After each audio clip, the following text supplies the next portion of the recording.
তামাম আমরা ঠাকুরের কাছে এসে বুঝতে পারলাম যে আমাদের কখন হাসতে হবে, কখন কাঁদতে হবে, আমাদের কোন কথাটা কারো কাছে বলতে হবে, কোন কথাটা বলতে হবে না। এ সব কিছু তার কাছে এসে শেখা। আমাদের তার কাছে এই জন্যই আমরা তার কাছে আসি। পরম দয়াল শ্রী শ্রী ঠাকুর বললেন যে তুমি হাসবে, কিন্তু অন্যের দুঃখে নয়। তুমি কারোর বিদ্রূপে তুমি হেসো না। আবার তিনি পাল্টে বলছেন, তুমি নিজের দুঃখে হাসো আর পরের দুঃখে কাঁদো। আমার নিজের দুঃখে আমাকে হাসতে হবে, কত বড় কথা।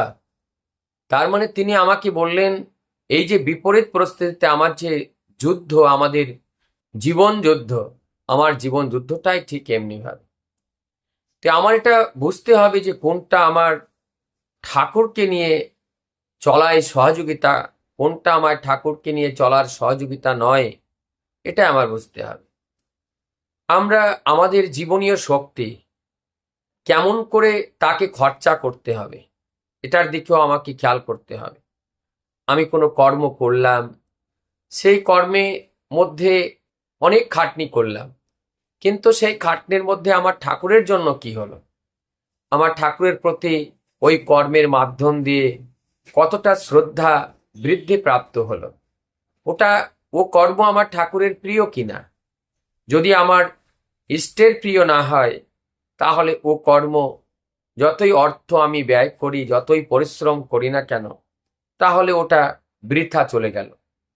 ও কর্ম আমি কাউকে যদি দেখাতে যাই, আমার নিজের বাহবাই দেখাতে চাই, সেটা আমি দেখাতে পারি, কিন্তু তাতে আমার লাভটা কি হলো?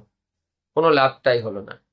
আমার লাভটা সেইখানে, আমি যদি সেই তাদেরকে ইষ্টমুখী করতে পারি, তাদেরকে যদি আমি সেই ঈশ্বর কি সেইটা যদি বুঝাতে পারি, ছলে বলে কলে কৌশলে, তাহলে তো আমার আমার চরিত্র দিয়ে, আমার আচরণ দিয়ে আমি কিছু করে গেলাম। আর তা না হলে এই জগতের যা ভোগ বিলাসিতা, যা কিছু আছে, এ তো কিছু ক্ষণিকের জন্য। আজ আছে কাল নাই, আজ আমি উপভোগ করছি, কাল আমি উপভোগ করতে পারবো না। আমরা সমাজে দেখতে পাই যে কোটি কোটি টাকা উপার্জন করছিল, আজ সে কাঁদতে কাঁদতে তার জীবন যাচ্ছে।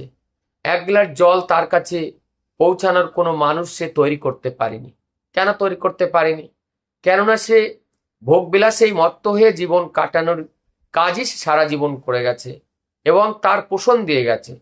যারা সারা জীবন ভোগবিলাস কর্মে নিজেকে পোষণ দিয়ে চলে, তাদের মৃত্যুকালে একটা মানুষ তারা পায় না। আর যারা মানুষকে বাঁচানোর পথ দেখায়, যারা ইষ্ট পথে ছলে বলে কলে কৌশলে নিয়ে যাওয়ার জন্য যারা প্রচেষ্টায় থাকে, তাদের জীবনে দুঃখ কষ্টের মধ্যে দিয়েও তাদের সঙ্গ সান্নিধ্য তাদের পাওয়ার জন্য শত শত লোক তাদেরকে দেখা যায়, তাদের পিছনে থাকে।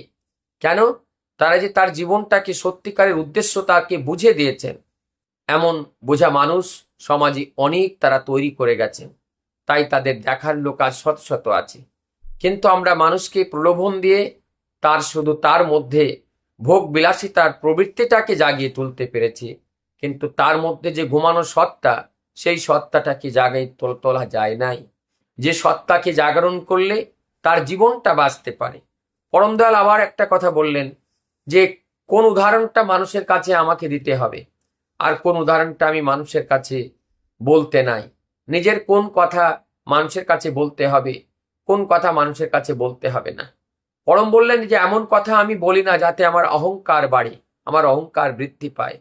আবার বলছেন যে যে কথা শুনলে মানুষের প্রেরণা বাড়ে, সেই প্রেরণাত্মক কথাগুলো তুমি মানুষকে বলতে পারো। আমি হয়তো জীবনে ঠাকুরকে গ্রহণ করার আগে মদ খেতাম, গাঁজা খেতাম, ভাগ খেতাম, চুরি করতাম, মানুষের সঙ্গে ভালো ব্যবহার করতাম না, সৎসঙ্গ হলে সৎসঙ্গ হতে দিতাম না, তাদেরকে গালিগালাজ করতাম। এখন আমি এখন আমি তা করি না, এখন আমি উল্টো করি। সেই সৎসঙ্গে যোগদান করি, সৎসঙ্গে কিভাবে হবে সেটাকে জোগাড় করে দেই, সৎসঙ্গে মানুষ নিয়ে আসি। এখন আর এখন আর আমার মদ খাই না, এখন সেই মুখ দিয়ে প্রভুর ভজন করি আর সেই হাত দিয়ে প্রভুর কাজ করি। এমন কোনো কথা যে কথা মানুষকে প্রেরণা দেয় সেই কথাগুলো মানুষকে বলা চলে। তাই তো আমরা যখন দেবঘরে যাই, আমাদের আচার্যদের দ্বারা আমাদের বিভিন্ন সময় অনেক গুরু ভাই অনেক মায়েদের কাছে তার গল্পের কথাটা, তার জীবন যে পরিবর্তন হলো, এই গল্পটা সবাইকে শোনানোর জন্য আচার্য দাদা আশীর্বাদ করেন কি যাও তুমি যেখানে সৎসঙ্গ হবে তুমি জীবনে কি পেলে এই কথাটা সবাইকে জানাবে, কেননা তার মধ্যে লুকিয়ে আছে মানুষের প্রেরণা। তাই প্রেরণাত্মক যে কথাগুলো, সে কথাগুলো জীবনীয় বা সত্য, তা সেই কথাগুলো বললে তাতে কোনো দোষটা আমাদের পরে আরোপ করে না।